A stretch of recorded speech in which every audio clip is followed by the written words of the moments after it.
혹시 여러분들에게 누군가 무엇을 위해서 여러분들은 살아가십니까? 라는 질문을 한다면 여러분들은 뭐라고 대답을 하시겠습니까? 어떤 분들은 난 나를 위해서 살아갑니다 라고 말할 수 있을 것 같고, 아니면 어떤 분들은 나는 이 가정을 위해서, 가족을 위해서 살아가고 있습니다 라고 말할 수도 있을 것 같습니다. 특히나 요즘 같은 이제 나라가 좀 어지러운 이런 때에는 내 한 목숨 바쳐서 이 나라의 안정과 평화를 위해서 그렇게 살겠다라고 그렇게 이제 말하는 사람들도 있을 것 같다는 생각을 해보게 되는데요. 좀 더 현실적으로 이제 이 질문에 대한 답을 한다면, 나는 돈을 벌기 위해서 돈 때문에 살아간다라고 말할 수도 있을 것 같습니다. 이 그리스도인들은 그럼 뭐라고 대답을 할 것인가 생각을 해보면, 이 그리스도인들은 교회를 위해서, 하나님 나라를 위해서, 하나님의 뜻과 영광을 위해서 살아갑니다라고 말할 수도 있을 것 같습니다. 사실 이 질문은 당신은 당신의 인생을 어디에 가치를 두고 어떤 목적을 살아가느냐라는 질문과 동일한 질문입니다. 인생의 가치라는 것이 있는데, 그것은 인생의 어떤 의미 있는 방향으로 이끌어주는 나침반과 같다라고 저는 생각을 합니다. 그러니까 내 인생의 가치, 내가 가장 소중하게 여기는 그 가치를 따라서 우리 인생이 흘러가고 움직인다라는 생각을 하게 되는 것이죠.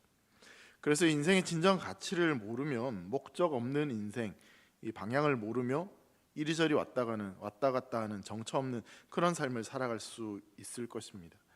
여러분, 우리가 살아가다 보면 어떤 일을 결정해야 될 때가 참 많이 있는데, 그런 중요한 순간마다 우리가 정말 중요한 가치를 붙잡고 있다면, 또 그것을 내가 발견했다면, 그런 상황에서 내가 올바른 결정을 하기가 훨씬 더 수월할 것입니다.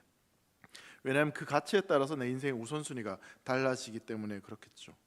근데 문제는 이런 그 중요한 가치라는 것이 이 상황에 따라 사람들이 변할 때가 있다라는 사실입니다. 우리가 이 땅을 살아가면서 이 땅에 수없이 많은 변화들을 겪으면서, 또한 역시 우리도 이 땅을 살아가면서 그런 변화 속에 우리가 살아가기 때문에 내가 처한 상황에 따라서, 아니면 내가 생각하는 어떤 가치에 따라서 그런 것들이 달라질 수가 있다라는 것입니다. 그러니까 분명히 어제까지는 내가 중요하게 생각했던 그런 가치가 오늘은 덜 중요하게 여겨지는 그런 경우들이 종종 있을 수 있다라는 것이죠. 인생의 가치와 목적을 내가 생각하고 또 그 상황에 맞게 어떤 일들을 정하기 때문에 사실 정답이 없고 순간순간 달라지는 그런 일들을 종종 경험하게 됩니다. 물론 자기 자신이 생각하는 중요한 가치를 따라 스스로 살아가면 그 나름대로의 삶이 의미 있는 삶이다라고 말할 수도 있을 것 같습니다. 그렇다면 성도 여러분, 우리가 인생을 살아가면서 각자의 주관에 따라서 달라지는 어떤 가치관들, 아니면 각자에게 주어지는 그런 가치관이 아니라 모두에게 보편적으로 또 객관화할 수 있는 그런 진리의 가치, 그것이 과연 무엇이 있을까라는 것을 한번 좀 생각해 보게 됩니다. 만약 그 진리를 우리가 붙잡고 그 가치를 붙잡고 살아갈 수 있다면, 우리 각자의 삶이 다 다르다 할지라도, 또 우리에게 주어지는 환경이 다 변한다 할지라도, 진짜 가치, 진짜 소중한 것을 붙들고 살아간다면 우리 인생은 바른 인생을 살아갈 수 있지 않을까 생각을 해보게 되는 것이죠. 그래서 바울이 그 진정한 가치를 발견하고 난 뒤에 빌립보 교인들에게 편지를 하면서 이런 내용의 편지를 기록했습니다. 빌립보서 3장 7절부터 9절까지 말씀인데요, 우리 같이 한번 읽어보도록 하겠습니다. 시작. 그러나 무엇이든지 내게 유익하던 것을 내가 그리스도를 위하여 다 해로 여길 뿐더러 또한 모든 것을 해로 여김은 내 주 그리스도 예수를 아는 지식이 가장 고상하기 때문이라. 내가 그를 위하여 모든 것을 잃어버리고 배설물로 여김은 그리스도를 얻고 그 안에서 발견되려 함이니, 내가 가진 의는 율법에서 난 것이 아니요 오직 그리스도를 믿음으로 말미암은 것이니 곧 믿음으로 하나님께로부터 난 의라. 이런 바울이 예수님을 만나고 예수님을 믿고 회심한 그 이후에 자신의 삶에 있어서 가장 중요한 가치로 여겼던 것들, 그러니까 예수님을 만나기 전에 자신이 소중하게 여겼던 모든 것들이 예수님을 만나고 난 뒤에는 그 모든 것들이 배설물처럼 여겨졌다라고 그렇게 고백을 하고 있습니다. 물론 예수님을 만나기 전에 자신이 소중하게 여겼던 그 모든 것들이 가치가 없는 것은 결코 아니었습니다. 하지만 그것보다 더 중요한 가치가 있다는 것을 발견하고 그것을 붙잡는 삶이 되었다라고 이야기를 하는 것이죠. 바로 예수님을 아는 지식이, 예수님을 아는 것이 가장 고상하고 가장 귀하다는 것을 고백을 하고 있는 것입니다.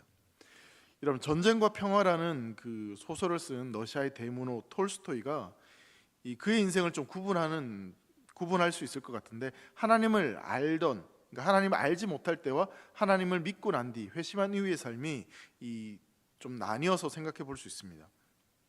이 톨스토이가 그의 노년에 예수님을 믿고 회심한 이후에 그가 쓴 소설들의 내용들을 보면 그의 믿음이 어떠했는지에 대해서 잘 이야기를 하고 있는데, 특별히 이제 사람은 무엇으로 사는가라는 책에서 이 톨스토이가 이런 이야기를 합니다.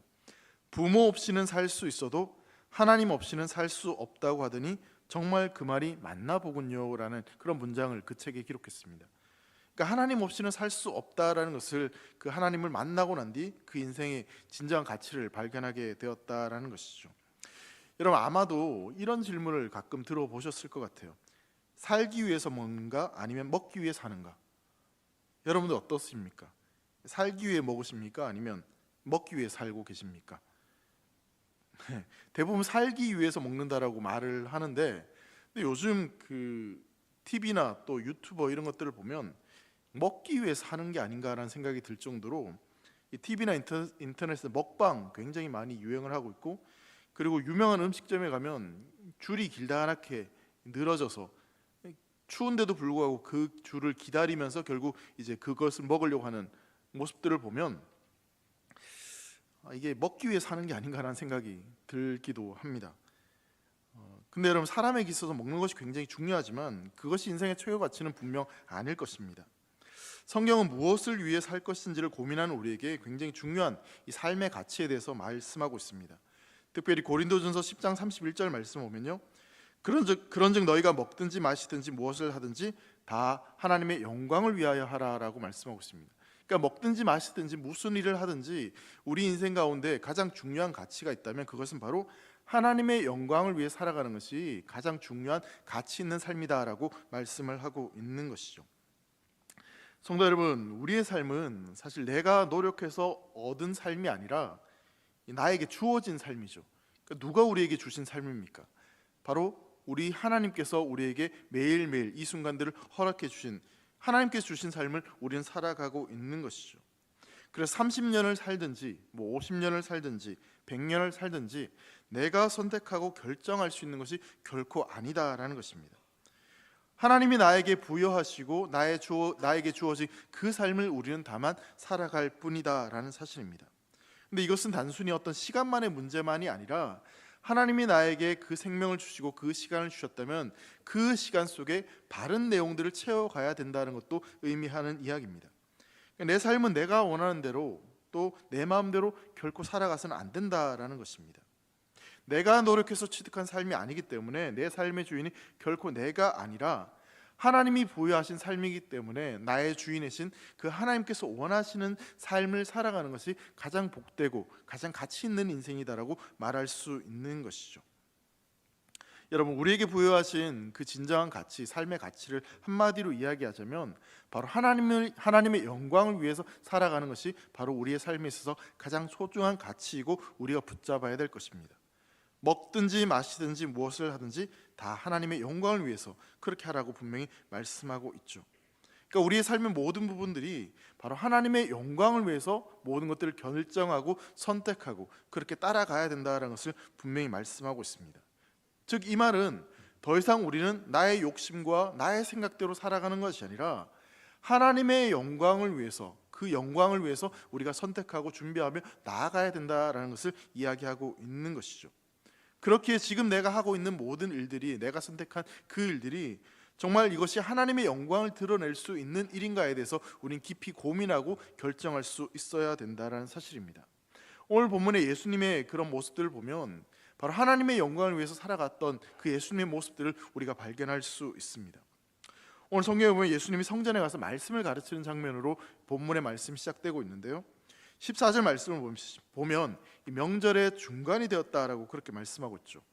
이 명절은 초막절을 이야기하는 것인데 명절의 중간이다라고 이야기하고 있으니까 이 초막절이 7일간 지켜지는 절기인데 그 중간쯤이라고 이야기하기 때문에 약 3일에서 4일 정도 된 그런 시점이었다라고 보시면 될 것 같아요. 초막절은 이스라엘이 출애굽해서 광야에서 초막을 짓고 살았던 것을 기념하는 그 절기입니다. 보통 일주일 정도 그 절기를 지켰던 것이죠. 이게 절기를 지킬 때 가장 첫째 날과 가장 마지막 날에 사람들이 가장 적고 그 중간쯤 때였을 때 가장 많은 사람들이 모여드는 그런 절기다라고 생각을 하시면 될 것 같아요. 오늘 본문의 내용을 우리가 좀 살펴보기 앞서서 먼저 이 7장 앞부분에 있는 이야기부터 좀 시작을 해보려고 하는데요. 여러분, 초막절에는 모든 유대인들이, 특별히 남자들은 예루살렘으로 올라가서 그 명절을 지켜야만 했습니다. 그래서 7장 앞부분에 보면 예수님의 육신의 형제들이 이 초막절에 예수님께 예루살렘으로 함께 올라가자라고 그렇게 청하는 장면이 나오고 있습니다. 왜 예수님에게 이 예루살렘으로 올라가자고 그렇게 청하냐면, 예수님이 메시아라면, 진짜 메시아라면 사람들이 많이 모이는 곳에 가서 그때 메시아로 인정받기 위해서 사람들한테 가르치거나 아니면 메시아로서 어떤 특별한 능력을 보여야지, 그래야지 사람들에게 인정받을 수 있기 때문에 이 예루살렘 성으로 올라가서 사람이 많이 모일 때 그런 능력들을 좀 보이는 것이 좋지 않겠냐, 그걸 드러내는 것이 옳은 것이 아니냐, 그렇게 지금 이야기를 하는 거죠. 그러면서 이들의 주장을 살펴보면 굉장히 합리적이고 타당한 주장처럼 보여집니다. 근데 문제는 뭐냐면 예수님께서 이 형제들의 제안을 단칼에 거절하신 거죠. 내 때가 아직 아니다라고 말씀하시면서 올라가지 않겠다라고 말씀을 하셨어요. 여러분, 여기서 내 때라고 하는 이것은 하나님의 시간표를 예수님께서 말씀하시는 거죠. 하나님께서 정해놓으신 그 시간표, 그 시간이 있는데 아직 때가 아니기 때문에 그래서 올라가지 않겠다, 가지 않겠다라고 말씀을 하는 겁니다.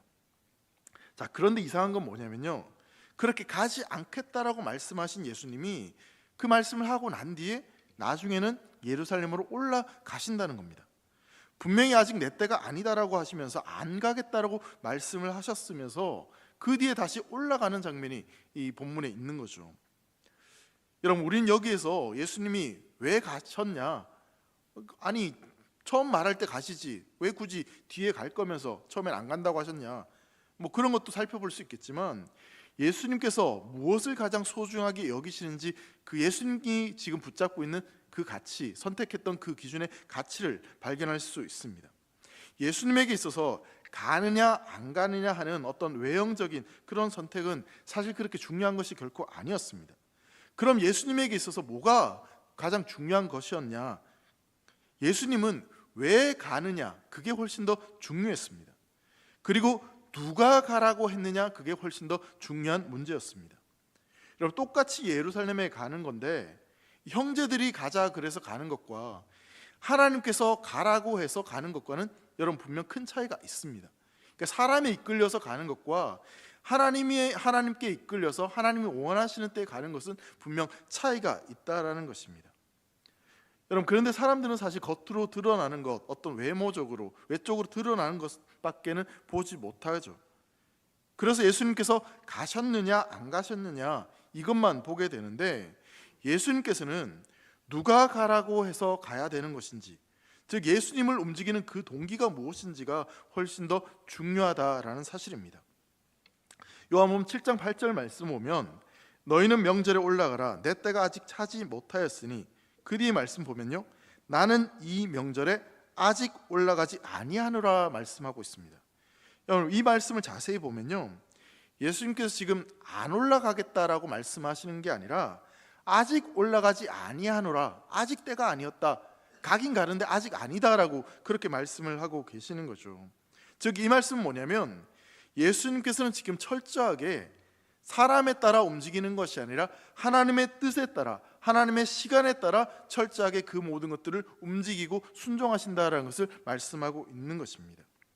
예수님은 오직 하나님이 원하시는 때를 따라 순종하며 사셨습니다. 사람이나 환경에 따라 움직이는 것이 아니라 오직 하나님에 의해서 움직이는 삶이 바로 예수님의 삶이라는 것이죠. 그렇다면 사랑하는 성도 여러분, 우리는 어떻게 우리의 삶이 움직이고 또 어느 때에 우리는 삶을 이렇게 움직이며 살아가고 있는지를 생각해 볼 필요가 있습니다. 대부분의 많은 사람들은요, 앞서 말씀드린 대로 어떤 돈 때문에 움직이고 돈의 가치를 따라서 살아가는 사람들도 참 많이 있습니다. 아니면 어떤 나의 어떤 유익함과 내 삶의 행복을 위해서 살아갈 때도 분명히 있을 것 같습니다. 근데 오늘 말씀을 보면요, 예수님은 분명히 사람에 따라서 어떤 정황과 환경에 따라서 움직이는 것이 아니라 전적으로 하나님의 시간, 하나님의 때를 따라서 하나님이 원하실 때 움직였다는 사실을 여러분 기억하시고, 우리 역시 우리의 인생이 하나님의 때를 따라 그렇게 순종하며 그 가치를 붙잡고 살아갈 수 있는 저와 여러분 되기를 간절히 소망합니다. 우리가 주님의 때를 살아갈 때, 주님이 원하시는 시간대로 살아갈 때, 그때 우리 인생 가운데 하나님의 역사와 일하심을 분명 경험하게 될 줄 믿습니다. 자, 이렇게 예수님께서 초막절에 올라가셨고요, 그리고 예수님은 그 성전에서 사람들을 가르치기 시작했습니다. 15절 말씀에 이제 이렇게 말씀합니다.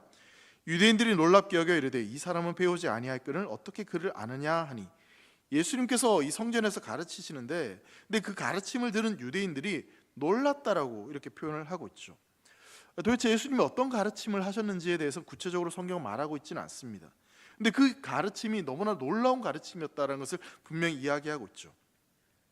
여러분, 여기서 놀랍다란 이 표현은요, 예상하지 못한 어떤 일로 인해서 놀라는 그런 것이 아니라 어떤 존경심을 불러일으키는 어떤 경이로운 일을 경험했을 때 놀랐다라는 그런 의미를 담고 있습니다.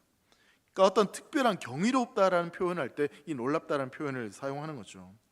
자, 유대인들은 예수님이 납비 밑에서 체계적으로 배우지도 않았는데 어떻게 지금 그를 아는 것인지 이렇게 이야기를 하고 있습니다. 그러면서 놀랍다라고 표현을 하고 있죠. 여기서 그를 몰랐다는 이 말은요, 이 사람은 가방끈이 짧은데 어떻게 율법에 대해서 이렇게 탁월한 것인가, 그런 의미입니다. 좀 더 쉽게 표현하자면, 대학도 안 나온 사람이 대학 나온 사람보다, 아니 대학 교수보다 어떻게 그 말씀에 대해 해박하고 통찰력 있는 가르침을 할 수 있는가, 가르칠 수 있는가, 지금 그런 이야기를 하고 있는 겁니다. 그리고 지금 이들의 이 표현 속에는 약간의 어떤 시기와 질투도 담겨 있는 거죠. 근본도 없으면서 어느 대학인 출신인지도 모르는데 그렇게 지금 이야기를 하고 있는 겁니다. 여러분, 사실 예수님 당시에 유대인 남자들은 글을 어느 정도 쓰고 또 읽을 줄 알았다고 합니다. 그리고 대부분 구약에 대한 이해는 어느 정도 있었다고 해요. 그럼에도 유대인들이 예수님에 대해서 이렇게 놀랐던 이유는 분명 단순히 글을 아는 정도가 아니라 이 성경에 대해서 그 어떤 납비보다 탁월하고 해박한 지식을 가지고 가르쳤기 때문에 이 유대인들이 놀랄 수밖에 없었다라는 사실입니다. 근데 이 장면을 곰곰이 좀 생각해 보면 좀 안타까운 마음도 사실 듭니다. 왜냐하면 요한복음은 계속해서 예수님을 로고스라고 소개를 하고 있죠. 이 말은 뭐냐면 예수님이 바로 말씀이시다라고 계속해서 말씀하고 있어요. 그러니까 7장까지 이어지는 계속된 내용들을 보면 예수님이 바로 말씀이다, 말씀이 육신에 이 땅에 오셨다, 말씀이신 예수님에 대해서 이야기를 하고 있는 거죠. 자, 그런데요 여러분, 여기 보면 그 말씀이신 예수님이 자기 자신에 대해서 소개를 하고 있는데, 근데 그걸 이제 유대인들이 알아채지 못하고 깨닫지 못한다는 겁니다. 그러니까 말씀이신 예수님이 바로 눈앞에 있고 그 말씀이신 예수님이 그렇게 말씀을 가고 가르치고 있는데, 오히려 그것에 대해서 이들이 좀 마음의 불편함을 가지고 또 그 가르침에 대해서 거부하는 모습들을 보게 되는 것이죠. 조금 더 이제 말씀을 살펴보면 예수님의 이 가르침에는 어떤 특징이 있었다는 것을 발견하게 됩니다. 여러분, 예나 지금이나 어떤 사람이 자신의 말을 할 때, 어떤 권위를 얻고자 할 때는 보통 유명한 사람, 어떤 뛰어난 학자의 말을 인용해서 내 말이 아니라 누구의 말이다라는 그런 식으로 표현을 하게 됩니다. 누가 이렇게 말했다라고 하면서 내 말이 이 정도 권위가 있고 진짜다라는 것을 이야기하는 것이죠. 학교에서 공부할 때나 어떤 논문을 쓸 때 그렇게 이 저명한 사람들의 주장을 인용을 하기도 합니다. 저희 아이들이 이제 2명이 있는데요. 아이들이 그래도 사이좋게 잘 놉니다. 잘 놀아요. 근데 어느 순간 놀다가 서로 티격태격 이렇게 막 싸울 때가 있어요. 그래갖고 막 자기들끼리 막 이렇게 하다가, 근데 사실 저희 둘째 아이가 아직 큰 애를 이기기는 좀 힘들거든요. 남자이긴 하지만 아직 버거워해요. 그러다 보니까 막 둘이 말싸움을 하다가 어느 순간 제가 가만히 들어보면 아빠가 이거 하지 말라고 그랬어, 아빠한테 다 이럴 거야, 엄마한테 이럴 거야, 막 그런 이야기를 해요. 사실 어떻게 보면 제가 그런 말 한 적 없는 것 같은데, 아빠한테 이럴 거야, 아빠가 이거 하지 말라 그랬어, 아빠가 손대면 혼낸다 그랬어, 자꾸 아빠 이야기를 하더라고요. 여러분, 왜 저희 둘째 아이가 그런 이제 아빠 이름을 들먹이면서 아빠를 이렇게 내세울까요? 아직 내가 힘이 좀 없으니까 아빠 힘을 빌어서라도 누나의 어떤 뭔가를 이기고 싶은 그런 마음에서 그렇게 하는 거 아니겠습니까? 마찬가지라는 겁니다. 어떤 유명한 선생님, 어떤 납비의 이름을 이야기하면서 이야기하는 것은 그만큼 이것이 권위가 있고 신빙성이 있다는 것을 이야기하는 거죠. 자, 같은 말이라도 누가 인용해서 누구의 말이냐에 따라서 그만큼 이 강도가 있다라는 것입니다. 그래서 이때 당시만 해도 이 수없이 많은 사람들의 납비들의 말을 많이 인용할수록, 아니면 이들이 뭐 존경하는 모세 같은 그런 사람의 말을 인용하면 할수록 이 더 권위 있는 말처럼 그렇게 들려졌다고요. 근데 참 이상하게도 여러분, 예수님은요, 어떤 납비가 일렀으되 뭐 모세가 이야기를 이렇게 했는데 그런 이야기를 전혀 하시지 않아요. 예수님이 하신 말씀들을 가만히 보면 사람들을 가르칠 때나 또 제자들을 가르치실 때 늘 이렇게 표현하십니다. 너희에게 이르노니, 내가 진실로 진실로 내가 너희에게 이르노니, 진실로 진실로 내가 이르노니, 내가 이른다, 내가 말한다라고 그렇게 말씀하십니다. 그러니까 다른 누군가가 말하는 것이 아니라 내가 말을 한다, 내가 지금 이야기한다라고 그렇게 표현을 하셨습니다. 그렇기 때문에 사실 유대인들은 지금 예수님이 가르치신 내용도 굉장히 불편했지만 이렇게 납비의 말을 인용하지 않고 내가 이렇게 말한다는 그 가르침에 대해서도 굉장히 불편함을 느낄 수밖에 없었다라는 사실이죠. 근데 여러분, 예수님께서 이렇게 자신의 권위를 내세우고 내가 말을 하는 것처럼 내가 말을 한다라고 말을 했을 때 이게 사실은 좀 위험성이 있을 수도 있습니다. 왜냐하면 그냥 진짜 이 사람이 말을 하는 게 그 말뿐이라면, 그 말에 어떤 권위나 그 어떤 것도 담겨 있지 않다면 이 사람은 그냥 사기꾼처럼 되어질 수밖에 없는 거죠. 근데 그 권위의 근원이 모두가 인정할 수 있을 만한 권위가 진짜 있는 것이라면 그게 신빙성 있고 중요하고 또 그 가르침에는 힘이 있을 수밖에 없는 거죠. 여러분, 예수님은 유대인들이 자신이 지금 이렇게 전한 그 말씀의 출처를 굉장히 궁금해하는 것을 아시면서 16절에 이제 이렇게 말씀을 하십니다. 예수께서 대답하여 이르시되 내 교훈은 내 것이 아니요 나를 보내신 이의 것이니라. 그러니까 내가 지금 말하고 가르치는 것은 나를 보내신 이의 가르침을 내가 가르친다라고 말씀을 하고 있는 겁니다. 내가 지금 유명한 납비의 말을 인용하지 않는다고 해서 자신의 것을 말한다고 오해하지 말라라고 말씀을 하시죠. 나는 내가 믿고 내가 신뢰하는 또 납비가 있는데 그분이 나를 보내셨고 나는 그분이 맡겨주신 그분의 말씀을 지금 가르치고 전한다라고 말씀을 하고 있는 겁니다. 그러면서 여러분, 그 뒤에 말씀 17절에 이렇게 말합니다. 그러면서 그분이 누구인지, 그러니까 나에게 그 가르침을 주고 내가 그분의 가르침을 하고 있는데 그분이 누구인지 이렇게 표현하죠. 사람이 하나님의 뜻을 행하려면 이 교훈이 하나님께로부터 왔는지 내가 스스로 말함인지 알리라. 그러니까 예수님이 여기에서 나는 예수님의 가르침을 예수님께서 전하라고 한 것을 너에게 가르치고 전한다라고 말씀을 하고 계시는 것입니다. 그러면서 이 하나님의 뜻을, 하나님의 가르침을 진짜 알고 싶다면 하나님의 뜻을 행하려고 순종하는 마음이 너에게 있어야 되고 그 순종하는 노력이 있어야 된다라고 말씀하고 있습니다. 여러분, 말씀을 잘 보시면요, 하나님의 뜻을 행하려 하면, 이 말은 뭡니까? 말씀을 연구하라는 겁니까? 묵상하라는 겁니까? 이 말은 순종하라는 거 아니겠습니까? 말씀을 붙잡고 연구하고 막 고민하고 그런 의미가 아니라 진짜 그 말씀대로 그 말씀이 맞는 것인지 그 말씀대로 순종하는 마음이 있는지, 그런 자가 이 하나님의 가르침과 그 진리를 깨달을 수 있다라고 말씀을 하고 있는 거죠. 여러분, 수영하는 법을 예를 들어서요, 지식적으로 내가 배웠다고 해서 곧바로 수영을 할 수 있다라고 말할 수 있는 것은 아니겠죠. 물에 들어가서 어설프더라도 이 팔을 호적거리면서 물에 들어가서 수영을 실제로 했을 때 그때 이제 내가 수영을 한다라고 말할 수 있는 거 아니겠습니까? 인터넷을 보고 뭐 책을 수십 권 읽고 그래서 내가 수영에 대해서 원리를 깨닫고 뭐 이렇게 수영하면 잘한다더라, 뭐 그렇게 안다고 해서 수영을 잘한다는 것이 아니라 그 이론을 가지고 실제 물속에 대해서 허우적거리면서 물에 둥둥 떨 때 그때 수영할 수 있다라고 말할 수 있는 거죠. 여러분, 하나님께서는요, 우리에게 필요할 때마다 그때그때 그 말씀을 주십니다. 딱 한 가지의 방법만으로 말씀을 하시는 게 결코 아니에요. 때로는 내가 말씀 읽을 때 그 하나님의 뜻을 깨닫게 하실 때도 있고, 때로는 목사님께서 하시는 말씀들을 들을 때 하나님의 뜻을 깨달을 때도 있습니다.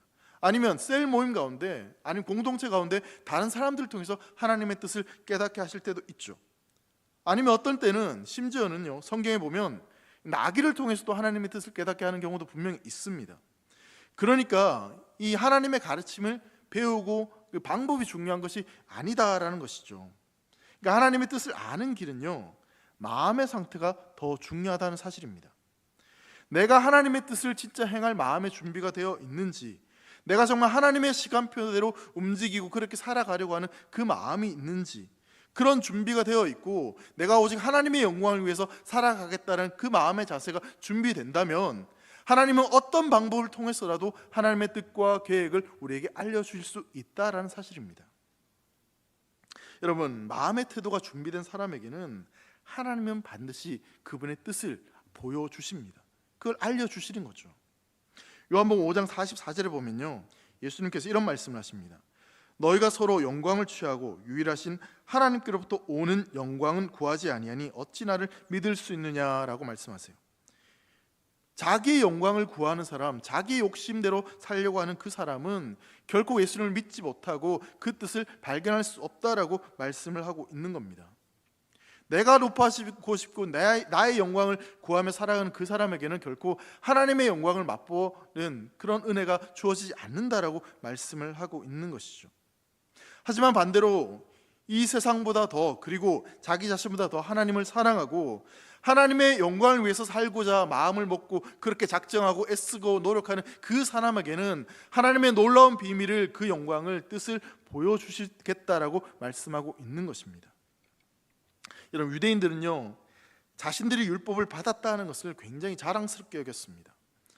그래서 자신들을 모세의 제자라고 그렇게 떵떵거리며 이야기를 했죠. 모세가 시내산에서 율법을 받았기 때문입니다. 자, 그런데 예수님은요, 유대인들에게 너희가 지금 율법을 받았지만 율법을 지킬 마음은 전혀 없고, 그러하기에 너희가 율법을 잘 지키는 것처럼 보이지만 실제로는 너희는 전혀 율법을 지키지 않는다, 하나님의 뜻대로 살아가는 삶이 결코 아니다라고 분명히 말씀을 하고 있는 것입니다. 그들은 진짜 율법대로 살려고 수없이 많은 율법 조항들을 스스로 만들어내고 철저하게 그렇게 살아가고 있는데, 근데 그런 그들을 향해서 예수님은 뭐라고 말씀하시냐면, 아니다, 너희는 그렇게 율법대로, 하나님 말씀대로, 하나님 뜻대로 살아가는 것이 아니다라고 지금 말씀을 하고 있는 거죠. 그러니까 유대인들 입장에서는 얼마나 화가 나겠습니까? 우리는 열심히 살아가는데 아니라고 이야기하니까 얼마나 화가 나겠어요. 그러면서 예수님은요, 유대인들을 향해서 그들이 지키고 있는 율법을 예를 들어서 설명을 하십니다. 유대인들의 그 모세 율법에 의하면 남자아이가 태어나면요 8일째 되는 날 할례를 행하게 되어 있습니다. 그러니까 유대인들은 남자아이가 태어난 후 항상 8일째 할례를 반드시 했습니다. 그러니까 생식기 포피를 잘라내는 그 할례를 했다는 거죠. 근데 또 다른 율법이 있는데, 그건 뭐냐면 안식일에 일상적인 어떤 일을 하지 말라는 율법이 있어요. 자, 그러면요, 남자아이가 태어났는데 8일째 되는 날이 안식일입니다. 그러면 이때 어떻게 해야 될까요? 어떻게 하는 게 여러분 맞다고 생각하십니까? 두 가지가 충돌되는 거 아니겠습니까? 유대인들도 똑같이 충돌을 느낄 수밖에 없죠. 자, 이때 여러분, 유대인들이 어떻게 하냐면 할례가 먼저다라고 생각을 하는 겁니다.